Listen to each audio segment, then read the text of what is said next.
I welcome you all to another interesting video on cryptocurrencies. I'm sure many of you might have seen this chart on how Bitcoin has performed in the past few months. Just after looking at this amazing moment, there are so many people who believe that of Mara we purchased in my Prasada Baroga. Don't go behind this, first learn. Once you are clear with the concepts, then only decide whether you want to invest or not. A very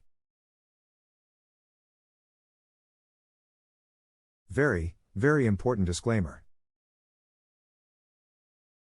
You can see so many comments which try to impersonate me, try to impersonate my channel, and they will ask you to follow them for some advice.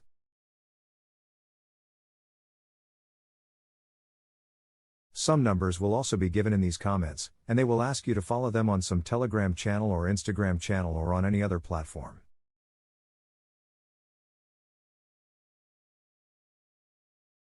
Please be 100% sure that I do not give advice on any sort of cryptocurrencies, on any sort of stocks also for that matter. I do not have an advisory. Please ensure that you do not fall for all these fraudsters. So let us understand what is the meaning of cryptocurrency in the most simplified manner. So cryptocurrency is divided into two parts. One is cryptography and one is currency. First, let's try to understand what is cryptography. Cryptography is associated with the process of converting ordinary plain text into unintelligible text and vice versa. Unintelligible MATLAB, which cannot be understood. So it is the process of converting plain text into text which cannot be easily understood. It is a method of storing and transmitting data in a particular form so that only those for whom it is intended can read and process it.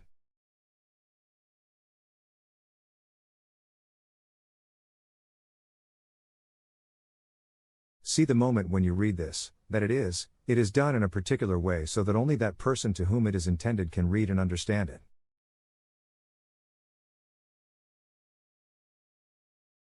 Remember the movie Razi, in which Alia Bhatt is to make certain noises like this.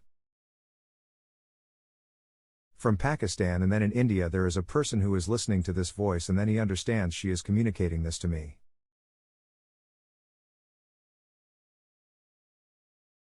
Now, anyone else on earth, if he would have heard that noise, he would not have understood that.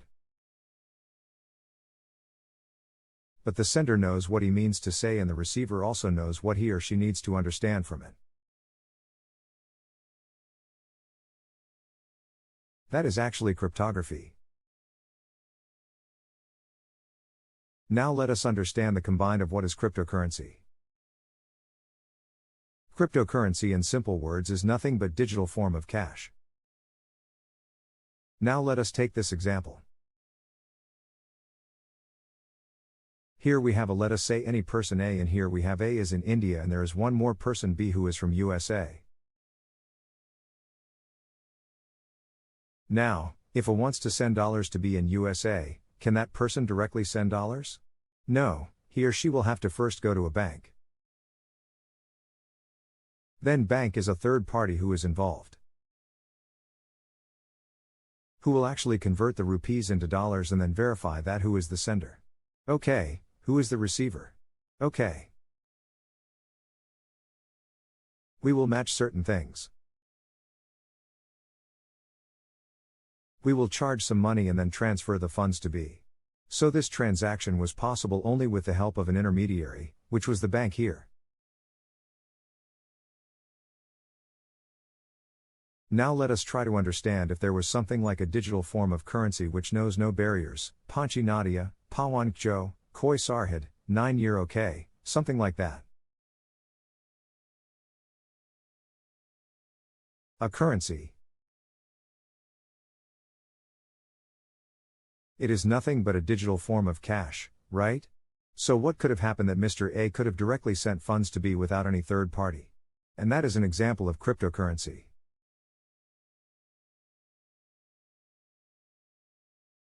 So what are the advantages? No intermediary required. Number 1.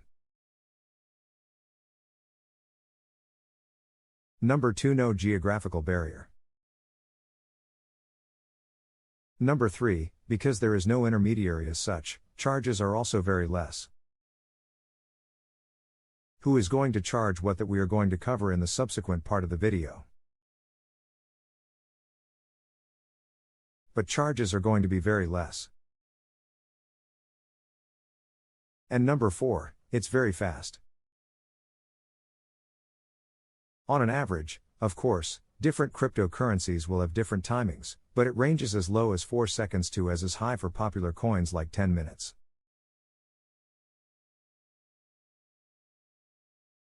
These are the advantages. What are the disadvantages there? Number 1 disadvantage is that if a wrong transfer is made, then this person cannot ask for the money back. I'll tell you because let us say the account to whom the money was to be transferred was account number 645. And by mistake, the person said 654. Now he does not know who is 654. That person does not know who is 654. No one knows who is 65.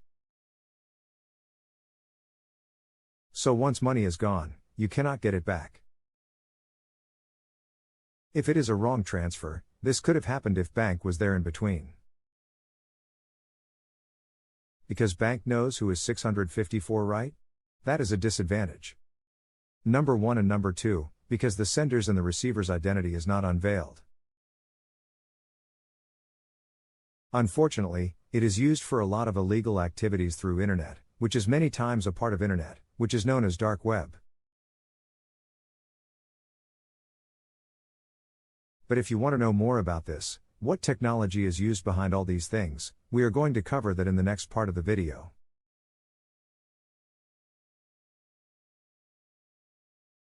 Well, now let us understand whether cryptocurrency is really legal or illegal.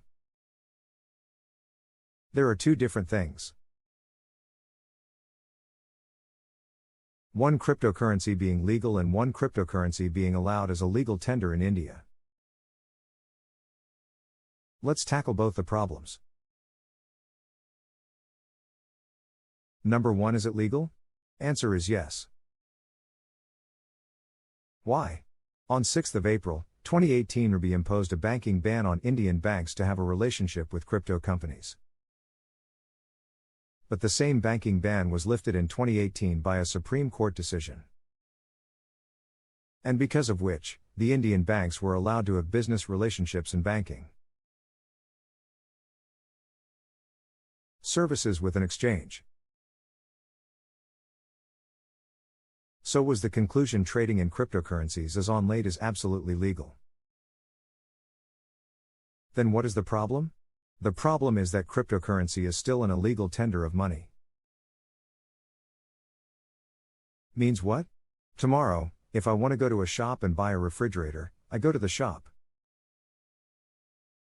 I tell the shopkeeper, okay, give me this refrigerator, and I will say that I will give you some X, Y, Z amount of bitcoins in return, or X, Y, Z, some other cryptocurrency in return, isn't allowed. No, it is not a legal tender. I will have to pay in INR. I will have to pay in Indian rupees. But then you will say, but illegal? No, wait, you can compare it with something like this. Even if I go to the same shop, I tell that pack that fridge for me. And I say, Ari, I don't have rupees right now. Do one thing. I will give you 10 Reliance Industries stocks in return. Is that allowed? No. Because even stocks are not a legal tender. I hope you have understood the difference between cryptocurrency being legal and cryptocurrency not being allowed as a legal tender in India.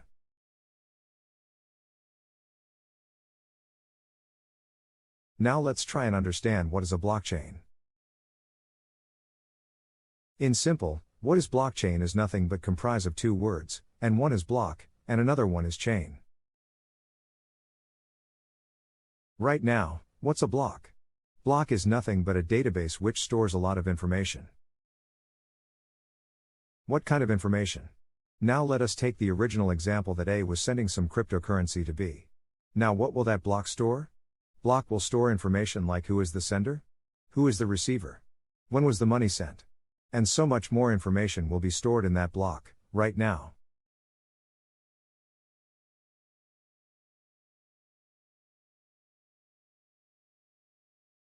One more transaction takes place. Let us say X sends another cryptocurrency to Y. Now again that information will be stored in this block that we send to whom at what or whatever.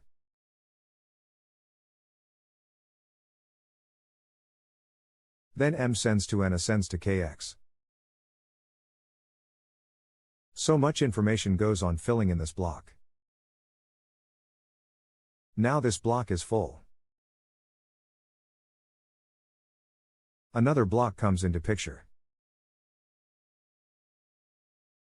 But when this block starts, it will point out to the last transaction. Actually, there are concepts like hash rate or hashing. We are not going to go into details of that. Let's try and understand the essence of what is a blockchain, right? So the second block, basically, you will just point out to the last transaction there that we are carrying forward.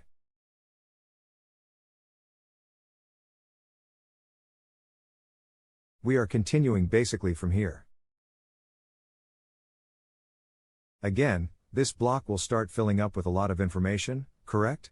Once this block is filled, let us say now the third block starts.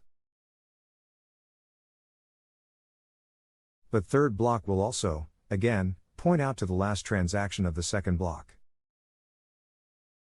Now, all these blocks will be linked, will be, tied together with the help of a chain.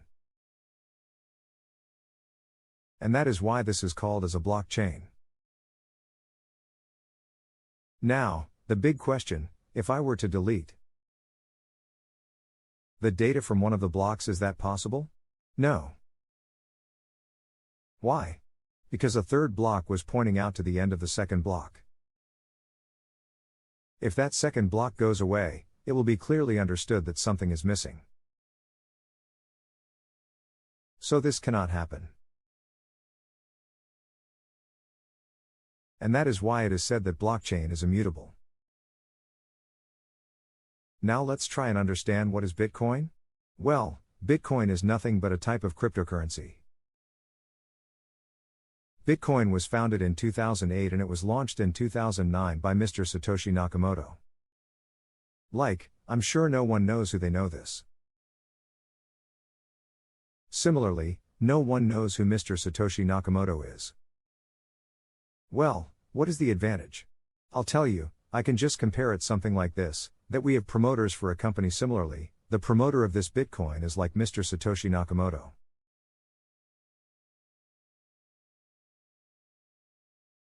Now I can imagine that if something happens to the promoter of the company, then what will happen to the share prices of that company? They want to go down drastically. Similarly, if something happens to Mr. Satoshi, then what? But we don't know whether he is alive or not.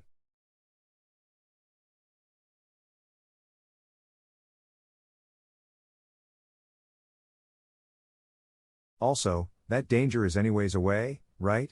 Today, Bitcoin is one of the most popular coins among the cryptocurrency spaces all over the world, wondering how a Bitcoin looks like. That's how it looks like. Okay, I will just show it to you 1 minute. Well, it can't be held physically in your hand. Why? It's a digital currency. Well, I hope you have understood what is Bitcoin very nicely. Now, One or two more fun facts about Bitcoin. What do you think? How is the supply of Indian rupee? Is it limited or unlimited? Correct answer is, it's unlimited. Whenever government wants, it can print more and more Indian rupees. What about Bitcoins? Is the supply limited or unlimited? The supply is limited. There are exactly 21 million Bitcoin all over the world. Okay, but out of that, in circulation, there are 18.6 million approximately Bitcoins, which are in circulation right now. Now let us move on with how a Bitcoin transaction actually takes place. So let us say our old example, where it transfers Bitcoins to be, that's where a new transaction will be entered. Now, what happens? This transaction will have to be verified by someone like you.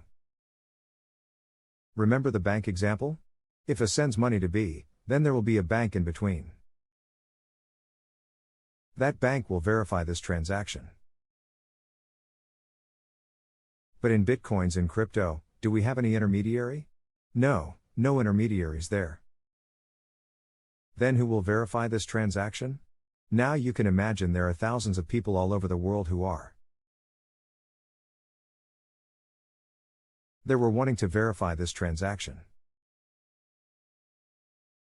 These people are called as miners. Now what happens is that whenever a person sends Bitcoin to B, no one will say that in plain English, that will be written in some cryptic language.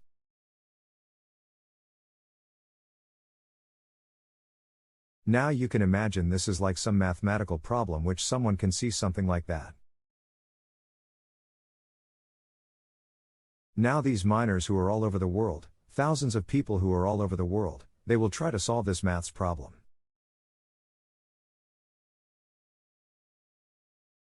When? This now big question. How will this always using pen and paper? No using a normal laptop. No. All these are very high power, very powerful computers that they will require supercomputers, very high computing power computers will be required to actually solve these mathematical problems.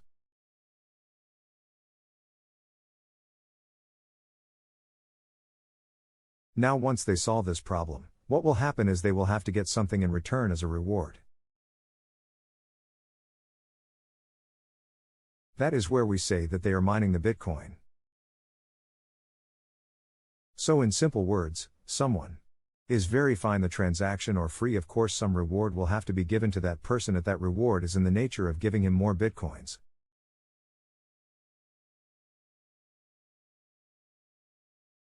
But these Bitcoins are mined. No one will transfer a Bitcoin to them as such, right? Now the big question, should one invest or not? Wait, first you have to understand how volatile Bitcoin has been in the past and also in the present.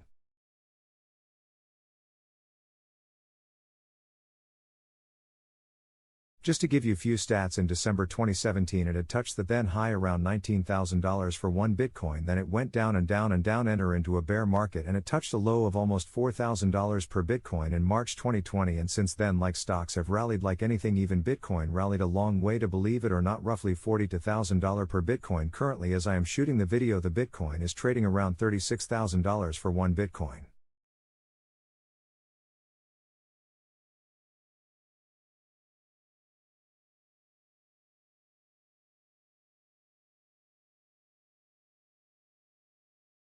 So I hope by now you might have understood that it is a very volatile cryptocurrency.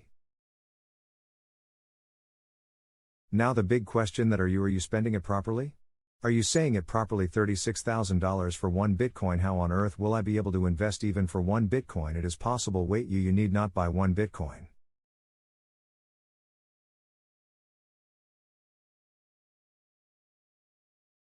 Can you buy in fractions? Yes. So for example, can you buy 0.1 share of Reliance Industries? No, you can't.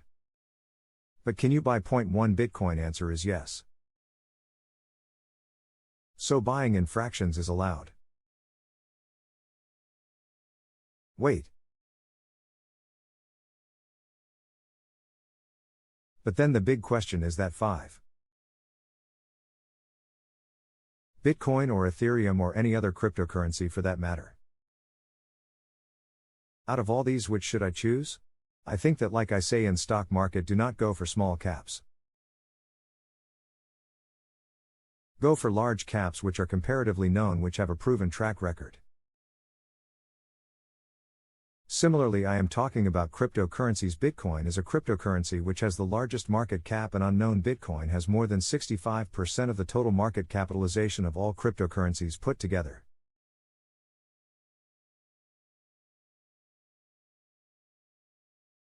But then, if you ask me my personal opinion, I would want to invest a small amount of money, which I always call as a party fund, that will depend on everyone's risk appetite.